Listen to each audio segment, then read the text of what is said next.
Protista, an in-between species. They live suspended in the sea, carried by the current. They can travel short distances, either by pulsing their bodies or whipping themselves along with flagella. But their most regular journeys are simply up and down. At sunset, they rise towards the surface, and at sunrise, they sink to the depths. Some nutritional experts believe that in time, when we have learned how to exploit plankton as a human resource, it may become the chief food resource of the world. For the present, though, it's the food for fish, the starting point of this pattern of life. These are carangids, with heads as shiny as hubcaps and gaping mouths into which torrents of plankton pour as they surge through the water.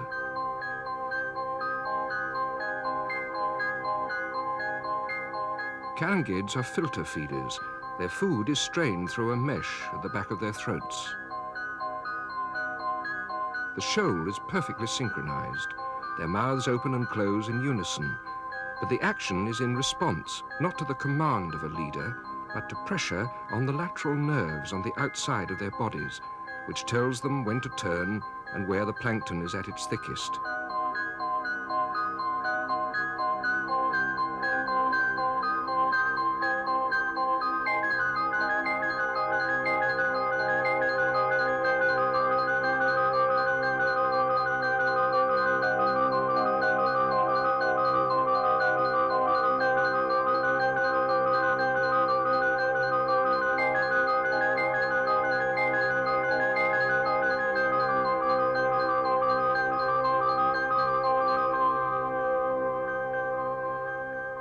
Even jellyfish have a sense of direction.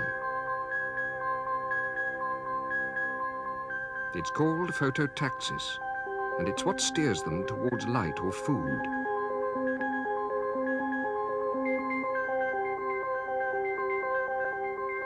This shoal is known as a bloom of jellyfish. It covers 10 miles of ocean and is 30 feet deep.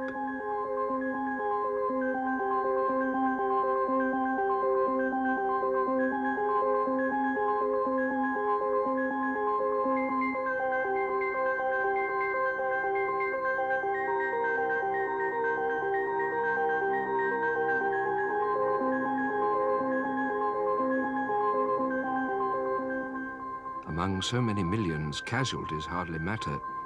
This one has lost its way and bumps blindly along the coral while the rest of the shoal pulses ahead.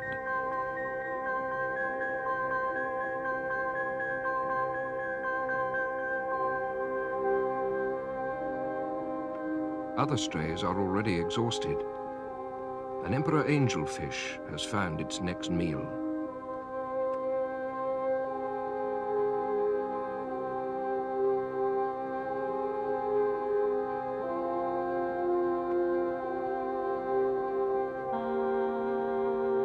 Underwater currents drive the jellyfish into gullies on the seabed, and soon they become graveyards where butterfly fish flutter and feed.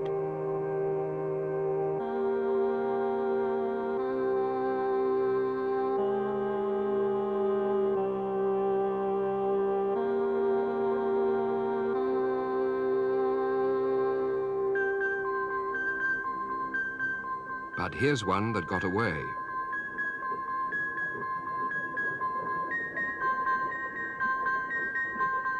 The light draws it on to follow the shoal.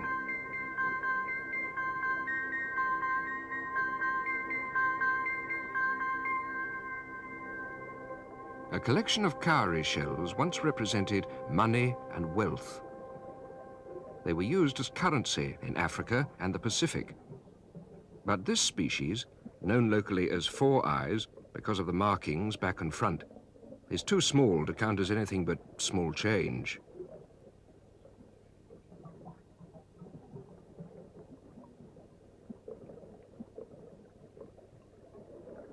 Its high polish is maintained by a fleshy mantle which can completely cover it like a dust sheet. At the same time, it excretes an acid which repels most predators.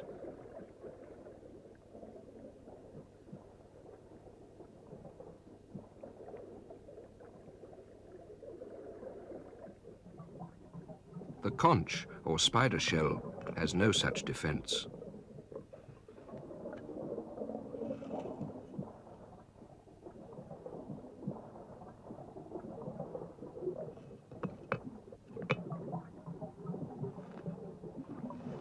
But being capsized is only a temporary upset. A quick look round with those periscopic eyes, and then, if the coast is clear, its long and flexible foot reaches out beneath the shell and with one heave, flips it the right way up.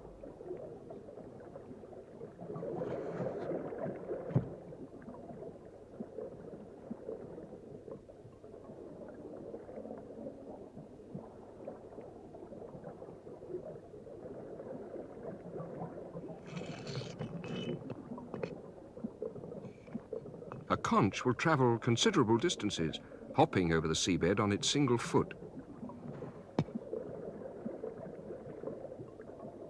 Its eyes are on fleshy stalks, and its mouth parts extend like a cow's tongue, groping for suitable pasture and lassoing it before tugging it from the seabed.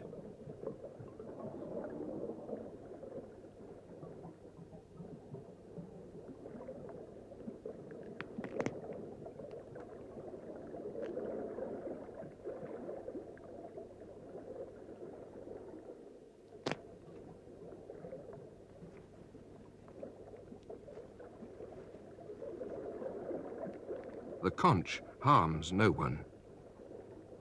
But the textile cone shell, so called because it's patterned like a piece of cloth, is best avoided. The narrow end of its shell hides a drill containing a deadly toxin, and the venom is deadly to man.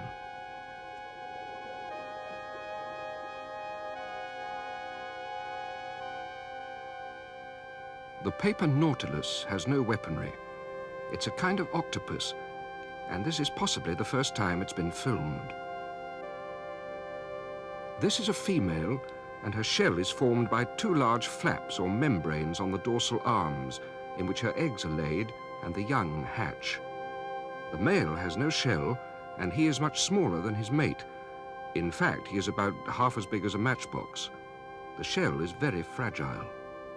But the Nautilus is jet-propelled, and if need be, it can make an instant getaway.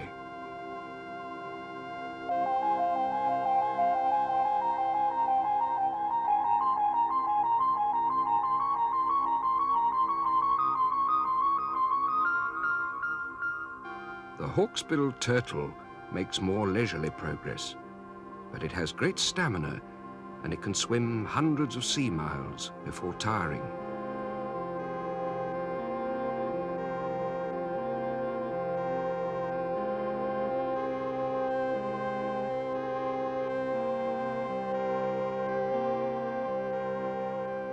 It's armored by a thick and beautifully patterned shell. Ironically, it's the shell which has commercial value and which puts the turtle at risk from man. But survival doesn't depend on armor. The pattern of life in the waters of the Arabian Gulf is so diverse that many species can share the same territory without one threatening the other. Biologically speaking, the starfish isn't a fish at all. Its true name is the sea star, and it belongs to a large family with around 1,800 living species.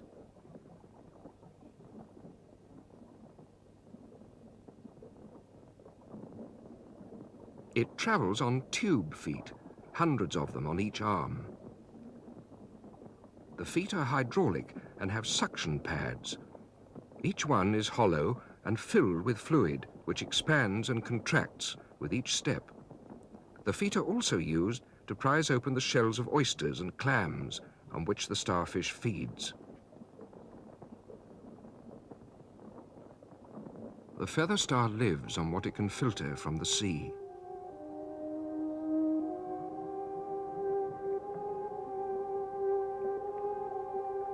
The plumes on its arms trap plankton and larger organisms as they swim by.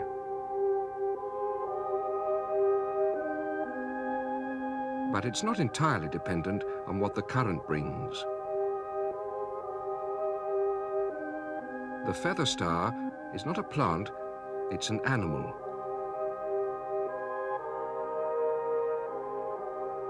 And these are its feet. During the day it will hide, but at night it moves around, locating the best food supply and pours